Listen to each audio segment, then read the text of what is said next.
Let's get to the Tony Hinchcliffe joke. All right. The media has been just... They're doing everything they can, including the Pioneer Press. Just go to my Twitter feed. You'll see this a million times.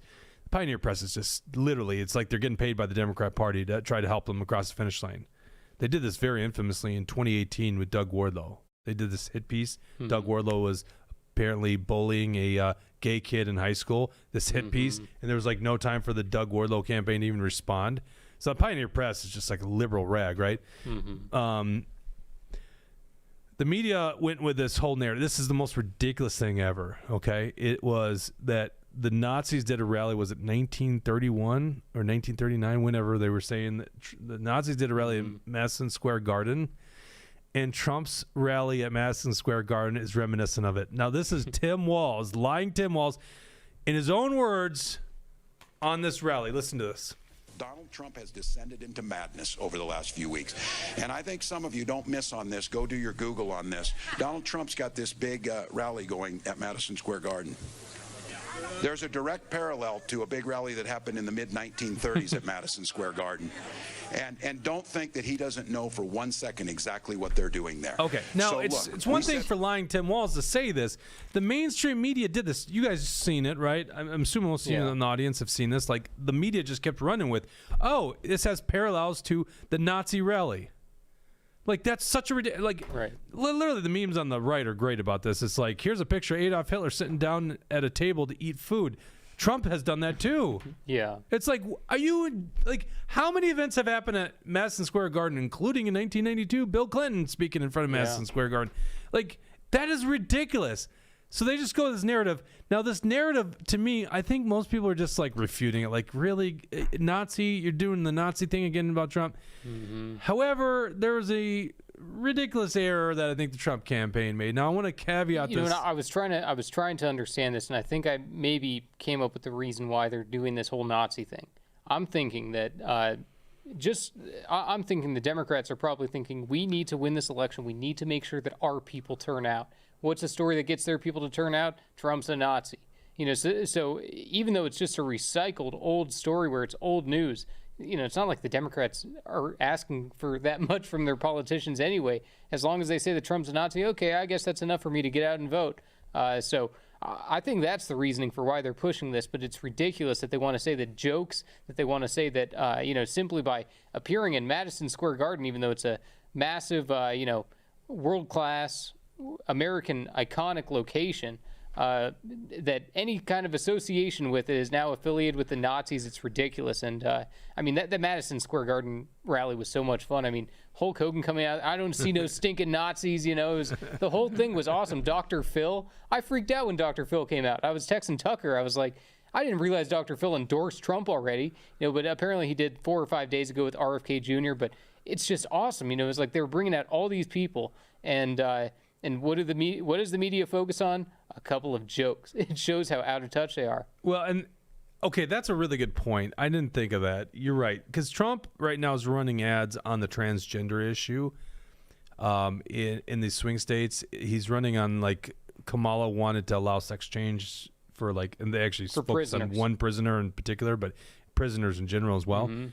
So that seems to be something that motivates the base to get out there for Trump, but it also doesn't hurt you with independents. This is the problem so you might be right on it. It motivates the base, but it does kind of hurt them with independents, I think. It's like, really? You're saying that? It looks kind of bad when you keep saying that, especially when you're saying... It's a basket of deplorables kind of thing. Right, and then you're also going around saying, oh, division, we need someone who unites a nation. It's like... So all the people that were at Madison Square Garden, the MAGA people, are Nazis? That's what you're saying? You're the uniter? Mm-hmm. It's ridiculous.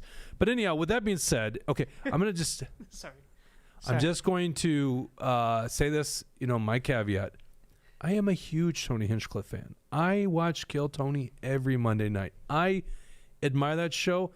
I didn't watch it 10 years ago when it started. I watched it, I think I started watching 2 or 3 years ago, which is still new, but it's way before all the big growth. By the way, Adam Ray's Dr. Phil impression, just hilarious. Mm-hmm. We've played Kill Tony on here, like when Shane Gillis does the Trump impression and Adam Ray does the Biden. Okay, and then he had one of my favorite comics, funny man, and that's underrated. Harlan Williams was on the show last night. So I love Tony Hinchcliffe, and he is a great comedian. He is a very good roaster. He's one of the best roasters, maybe the best roaster out there. Why the hell they book Kill Tony for this rally? Like, what are they thinking? Like, seriously.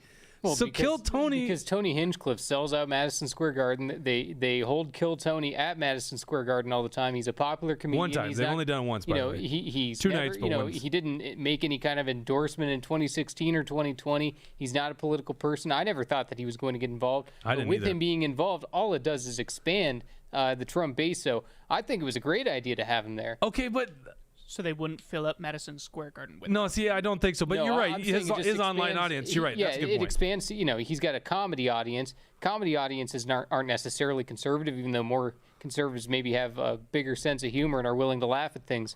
But it just expands it into people that are kind of non-political. Okay, well, all right, let's just play the joke. It's a damn funny joke. I think it was funny. I was laughing. The audience didn't react that great to it, and he kind of goats them on. This is the one that gives all the attention. So Madison Square Garden, the lead up to it, this is a big Nazi rally. Most people I think is ridiculous, but this is the storyline coming out of it. It just seems like an unnecessary error. Go ahead, play it. There's a lot going on. Like, I don't know if you guys know this, but there's literally a floating island of garbage in the middle of the ocean right now. Yeah. I think it's called Puerto Rico. Okay, all right, okay, we're getting there.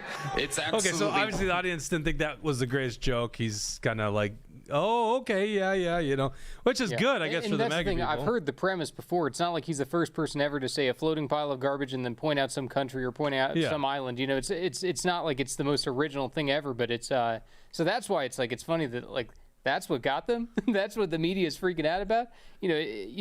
Canceling comedian, right before an election. That's what's really going to win you the election, rather than focusing on issues, focusing on policies, focusing on how you want to make our country great again. No. They want to focus on Tony Hinchcliffe, a guy that's not political, really. A guy that's just a comedian because he made a joke about Puerto Rico. Puerto Rico's not even a state. So are we not allowed to joke about Puerto Rico? He made all kinds of jokes, and I think. Well, Kamala just had a tweet out about it. Some people are saying he shouldn't have made the offensive jokes, even from our side. But that's Tony Hinchcliffe. And my point, exactly, I think sometimes when jokes fall flat, and sometimes when it's not the mood to give a joke like that, that's the time to give a joke like that, because then it's even funnier. Because at least from the perspective of someone like us, when we're watching from home and seeing the crowd go, oh, it's even funnier when the crowd reacts that way. I could agree, but this just didn't have the makings of a joke. No, stop. Yep, because what was the lead up to it? It was, there's a lot of things going on. There's a floating island of trash. It's Puerto Rico. Well, there was more before that. Yeah. I don't want to hear your breakdown of jokes. Right, you do not understand comedy. That is literally a joke. You thought that it has the misdirection. It's great. What are you talking about? Don't analyze that joke. It's a joke, okay? It's a bad joke. Well, no. Kamala responds. There's obviously a garbage island. Everybody knows about garbage island. It's an actual garbage island. Well, there's got to be a little truth into it. So, yeah, exactly like you're saying. He diverts, he gets people thinking about that. But it's actually Puerto Rico. Yeah. That's the joke. That's the joke. You could say it's not the greatest joke. Yeah, you can say it's not but you can't say it's not a joke. It's clearly a joke. It's a bad joke. Yeah. Okay, whatever. Kamala tweets out, I have long been committed to Puerto Rico and the Puerto Rican people. Together, let's build a better future for both. And then it says on the little image, Kamala Harris will build an opportunity economy for Puerto Rico. Why aren't you doing it here then? You're only the vice president. Why don't you build an opportunity economy for the United States? This is how insane the world is. Okay, still, Tony Hinchcliffe, you know what you're getting. And I love it. Don't ever change, Tony. This isn't Tony's fault. Why on earth would the campaign just put Tony in there and create this unnecessary error? Now, with that being said, it happened. We can't change it. It helps. And I'll tell you why. Maybe it does help. The controversy helps. Maybe it does. I can see that the media is falling right into our plans. It's like, really? You're going to go after the comedian? I can't believe it. It's only going to help No. Trump. They're tying it to Trump, right? It doesn't matter. It only helps Trump. Maybe. It only helps Trump. To me, Trump. it seems like unnecessary. I'm going to vote for Trump, but I'm not going to now because Tony Hinchcliffe said a joke. I mean, come on. Tucker's not a person like Tucker that. talked about Don Rickles' black kid joke from Ronald Reagan. That was a great one. Rickles was awesome. Okay, but you don't even need to go back to the Ronald Reagan campaign. You can go to the Harris campaign. Here, this is George Lopez telling what I consider another good joke at a Kamala Harris rally. Go ahead and play it.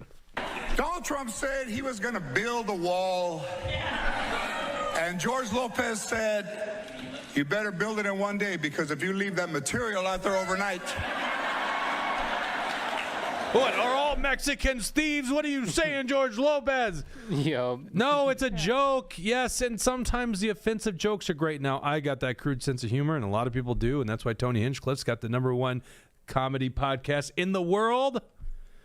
But, I don't know. You could be right. It could be that it's the wokeness mind virus that people are pushing back against, and they go, oh, canceling comedy. Right. I don't know. It just seems like an unforced error that just didn't need to happen.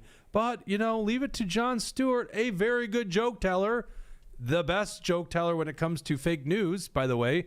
Maybe after Norm Macdonald from the old Saturday Night Live Weekend Update. But Jon Stewart, great at fake news. This is no, not fake news. Funny news. Comedy news. I can't say fake news now, right? That's what it is. Fake news, but from a comedy, whatever I'm trying to say. The Daily Show host, okay? Mm-hmm. This is Jon Stewart's reaction. This is on my Twitter account. Parody news. This is so good. Is that what you're saying? Parody. By the way, he likes Tony Hinchcliffe, which obviously he understands how humorous Tony Hinchcliffe is. So this is what he's responded to.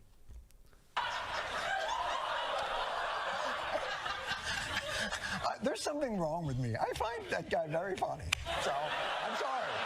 I don't know what to tell you.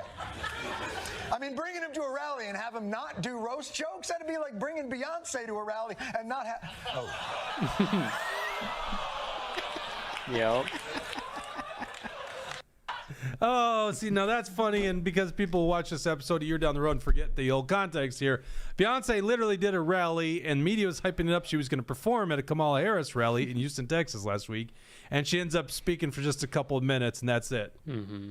And so people were videotaped leaving because they were a little upset that, hey, it was kind of like a bait and switch. We want to hear Beyonce sing, and she doesn't do anything. Once again... And you gotta wonder why Beyonce did that. Maybe you're right, but at least this only helps. I love it. I love it. Go ahead, try to cancel Tony Hinchcliffe. We're gonna win even bigger. They're not trying to cancel Tony Hinchcliffe. Yes, they are. Are you kidding me? In the end of the, well, yeah. Of course, the media is trying to cancel him. Yeah, but let's be honest. They really want to hurt Donald Trump. They don't want to hurt Tony Hinchcliffe. They want this tied to that Nazi rally, right? That's what they want to do. Right, but they want to take him out as collateral along the way. Nice try, but they've been trying to come after Tony Hinchcliffe. He lost the ability to perform at one of his comedies.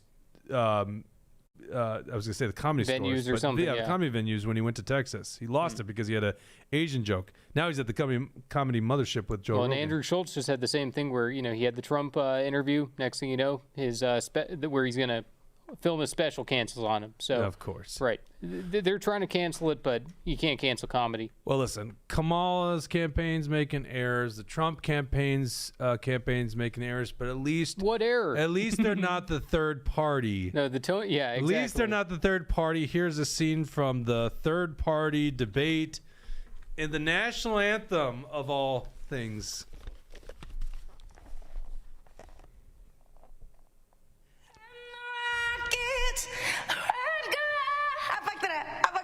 Can I go back, please? I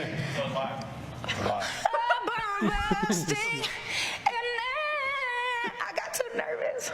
Gave proof through the night that our flag was still there. Oh man, okay, that's good enough. Hold on. Skip forward just a little bit. Is there another? Skip forward just a little bit.